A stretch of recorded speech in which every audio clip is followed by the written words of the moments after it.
membandingkan cross-match dan rasio transfusi dengan pemanfaatan komponen darah, dan mengetahui cross-match serta rasio transfusi, serta membandingkan dengan pemanfaatan komponen darah.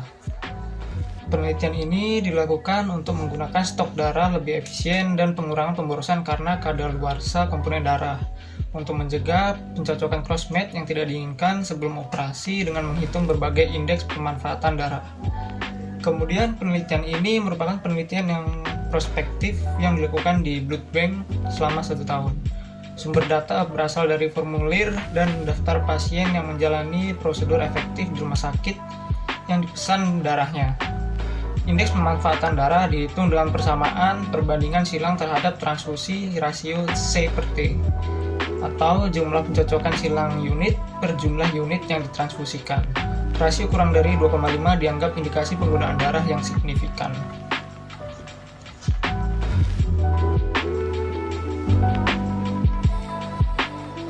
Selanjutnya adalah hasil. Selama masa studi, jumlah total unit komponen darah yang dipesan adalah 3.913 dan semua unit yang dipesan dicocokkan silang untuk berbagai kondisi medis elektif dan prosedur bedah.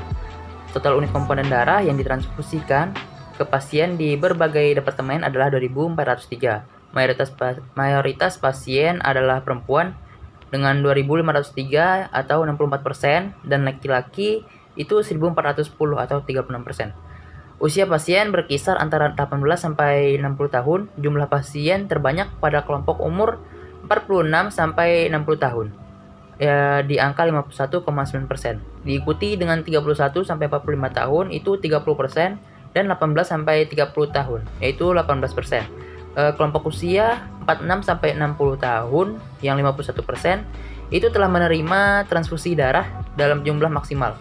Dan berikut adalah tabelnya. Tabel ini menggambarkan bahwa rasio cross-match terhadap transfusi maksimum terlihat di Departemen Bedah Saraf 2,29, diikuti oleh NICU 2,01, lalu bedah umum 1,89, dan OPS atau GINAI itu 1,64. Rasio CT keseluruhan adalah 1,91 yang menunjukkan penggunaan darah yang efisien oleh semua departemen di rumah sakit.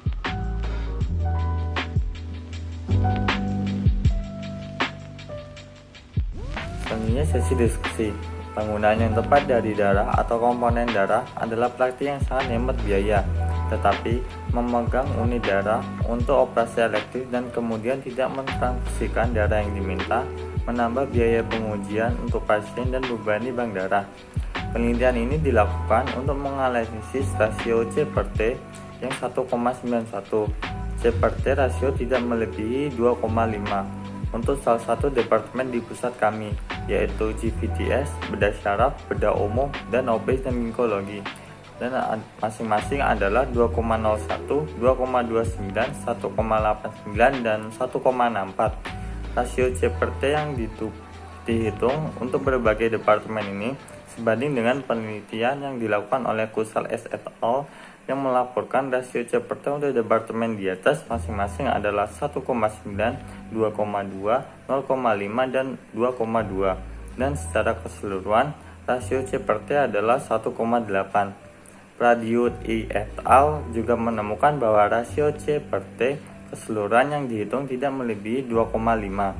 Banyak penelitian ini telah melaporkan rasio C/T yang sebanding dengan penelitian kami.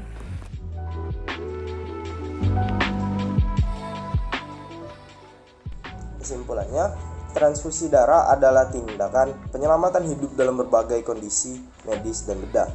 Untuk mengurangi penggunaan darah yang tidak bijaksana, upaya harus dilakukan untuk mengadopsi ambang transfusi yang lebih konservatif, umpan balik berkala untuk meningkatkan pesanan darah, penanganan, distribusi, dan praktik pemanfaatan sumber daya yang langka ini, serta melakukan audit rutin yang pada akhirnya akan mengurangi beban fisik dan manusia, sumber daya fasilitas perawatan kesehatan, dan peningkatan biaya perawatan medis, dan juga mengurangi stres pada layanan transfusi darah. Perubahan pola pemesanan darah dengan menggunakan strategi transfusi restriktif dan MSBOS dapat menghindari terjadinya pemesanan darah yang berlebihan.